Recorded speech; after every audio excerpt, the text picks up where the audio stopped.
सबा को कौन सी खतरनाक बीमारी हो गई है जिसका जिक्र वो मास से भी कर रही थी और मास को बताने से डर भी रही थी। आज की इस वीडियो में हम आपको बताएंगे। मैंने जो कहा था वो सब कुछ सच निकला। मां सफदर ने अब्दुल्ला की शादी के कंटेंट की तैयारियां शुरू कर दी हैं। शाह सफदर कहाँ गायब है? मस्जिद को बनाने का ख्वाब लिए बेचारा अब तक सफदर अंकल जी को मस्जिद तक ना दिखवा सका। सफदर अंकल जी, आपको शर्म आनी चाहिए और साथ में माँ साहब आपको भी शर्म आनी चाहिए कि आप अब्दुल्ला के गांव तो पहुंच जाते हैं लेकिन मस्जिद आप देखने अभी तक नहीं गए। हेलो जी, अस्सलाम वालेकुम। आई होप कि आप सब बिल्कुल ठीक ठाक होंगे। अल्हम्दुलिल्लाह से मैं भी बिल्कुल ठीक ठाक हूँ। वीडियो स्टार्ट करने से पहले तमाम लोगों से रिक्वेस्ट है, चैनल को सब्सक्राइब कर दें, वीडियो को ज़रूर लाइक कर दें। मां सफदर की वीडियो से पहले ही मैंने एक वीडियो बनाई थी जिसमें मैंने आप लोगों को बता दिया था कि अगला कंटेंट अब्दुल्ला की शादी का आने वाला है, क्योंकि मां सफदर के पास कंटेंट की अब शदीद कमी हो चुकी है। घर में अकेले रह रह के आखिर बीवी बच्चों को दिखा दिखा कर भी बंदा दिखाए तो कितना दिखाए। और हुसैन की शादी पर मां साहब को जितने व्यूज़ आए थे ना, वही व्यूज़ हासिल करने के लिए मां साहब अब्दुल्ला की शादी का कंटेंट लाएंगे। ये वीडियो मैंने कल रात में ही बना दी थी और अगले ही दिन मां साहब ने वीडियो बना डाली कि अब्दुल्ला की शादी। तो अब आप देख लीजिए कि जिस बंदे के पास 3 दिन से जो बंदा नौकर पे कंटेंट बना रहा है, नौकर पे वीडियोस बना रहा है, नौकर के घर जा रहा है, नौकर पे प्रैंक्स कर रहा है, उस बंदे के पास कंटेंट की कितनी किल्लत और कितनी कमी शदीद हो चुकी है। दूसरी तरफ सबा की ड्रामेबाजियां भी जारी और सारी हैं। गाड़ी में आकर सबसे पहले पूछती हैं कि अब्दुल्ला कैसे हो, और उसके बाद कहती हैं कि मैं तो अब्दुल्ला से नाराज़ हूँ। आप लोग स्क्रिप्टेड व्लॉग्स बनाने के चक्कर में अपने स्क्रिप्ट ही भूल जाते हैं कि आखिर हमने करना क्या है। बहरहाल मां साहब, अब बस कर दीजिए कि हम अब्दुल्ला का कंटेंट देख देख के थक चुके हैं। अब खुदारा उसकी लड़कियां देख देख कर शादी मत करवा दीजिएगा, जैसे आपने अपने भाई हुसैन साहब की ज़बरदस्ती शादी करवा के तो बिठा दिया, लेकिन उसको समझ नहीं आ रहा कि अब ज़िंदगी में मैं आगे करूं तो क्या करूं। वो भी बैठकर अपनी बीवी की व्लॉगिंग ही कर रहा है।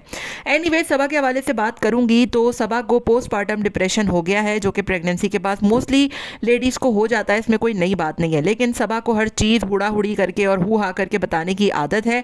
तो डॉक्टर ने उसको आराम का कहा होगा, टेंशन ना लेने से कहा होगा। तो टेंशन कैसे दूर होगी? शॉपिंगें करनी है, कहीं घूमने घामने जाना है, कहीं फिरने जाना है। तो नेक्स्ट कंटेंट इनका यही होगा कि हम दोनों मियाँ बीवी घूमने जा रहे हैं, खून की कमी है, डिप्रेशन हो गया है, टेंशन हो गई है, टेंशन नहीं लेनी, ये हो गया है, वो हो गया है। तो ये सारा कुछ ही दिखाएंगे ये लोग, हालांकि होगी इतनी कोई बड़ी बात नहीं। और डॉक्टर ने माँ साहब को भी इसीलिए बुलाया होगा कि अपनी बीवी को अब आपने टेंशन नहीं देनी है बिल्कुल भी।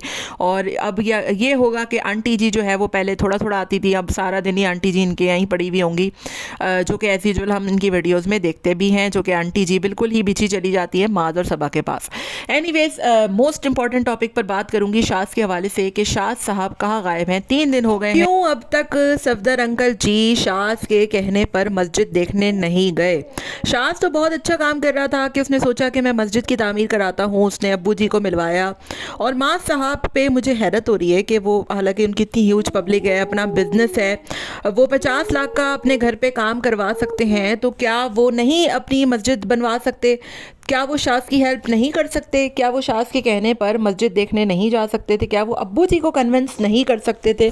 कितने अफसोस की बात है कि आप लोग अपने कंटेंट के लिए तो इतने दूर चले जाते हैं, स्कर्दू पहुंच गए और गांव पहुंच गए, पता नहीं क्या क्या कुछ कर लिया, लेकिन आपके भाई ने, जो कि एक अच्छी चीज़ कर रहा है, अच्छा मैसेज दे रहा है, मुस्तफ़ा हनीफ जो है वो भी इस तरीके के व्लॉग्स बनाता था, तो किसी अच्छी चीज़ को कॉपी करना, मैं कहती हूँ, कोई गलत चीज़ नहीं है। तो शाज ने अगर ये सारा कुछ फैसला किया है तो ये बहुत अच्छी बात है।